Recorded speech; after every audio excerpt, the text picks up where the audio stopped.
বেশি না, কোয়ান্টিটিও বেশিতে যায় না, কারণ হচ্ছে ওই যে একটা পরিবেশের একটা বিষয় আছে যে আমরা অনেক বেশি বাল্ক প্রোডাকশনে যাব না, যে প্রোডাকশনটা আসলে আমি ইজি অ্যাক্সেস নিতে পারবো, যে আমি যে কোনো প্রিন্টারে যাই প্রিন্ট করে ফেলতে পারবো, সেই জিনিসটার আউটকামটাই আসলে যে জিন কি শুধু ধরেন ওই বইটাইকেই মানে বইয়ের ব্যাপারে জিন বলে না অন্য কোনো ব্যাপারেও জিন হইতে পারে? অনেকটা অনেক রকম করে স্টোরি টেলিং করে। হ্যাঁ, বইটাই আসলে বলে জিন মানে ছোট ছোট, খুব কিন্তু অনেকে আবার সুলভ মূল্যে হ্যাঁ বইগুলোকে জিন বলে। হ্যাঁ হ্যাঁ, মানে খুবই ইজি অ্যাক্সেস হবে, ইজি মেকিং প্রসেস হবে, নিজে বসে বসে ভাজ, অনেকে নিজে নিজে একটা হয়তো বানাইছে কিন্তু ওইটাকে হ্যান্ডি আর কি, হ্যান্ডি হ্যান্ডি ওই যে হাতে হাতে বানানো, আমরা যেটাকে বলি যে হোমমেড। হ্যাঁ হোমমেড, ওইটারই একটা বিষয়, কিন্তু ওটা বাইরের দেশে অনেক বেশি ইজি, কিন্তু আমাদের দেশেও অনেকেই করে যেটা আমরা জানি না, এটারই একটা আসলে যারা করে ওইটাকেই ওরা একসাথে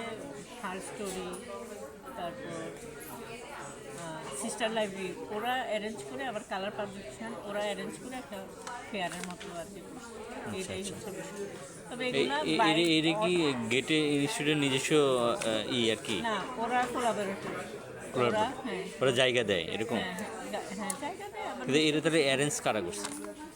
সিস্টার লাইব্রেরি, হার স্টোরি, মানে সবাই এক করে কোলাবোরেটর। আমরা যে ওরা যখন ফান্ডিং করছে, মানে ওরা ওপেন কল দিয়েছিল যারা হচ্ছে বই করতে চায় অল্প, মানে একটু ছোটোখাটো ফান্ডিং। কোথায় ওপেন কলটা কোথায় দিছিল? অনলাইনে? অনলাইনে যে অনলাইনে বলতে ওদের যে পেজে হ্যাঁ হ্যাঁ।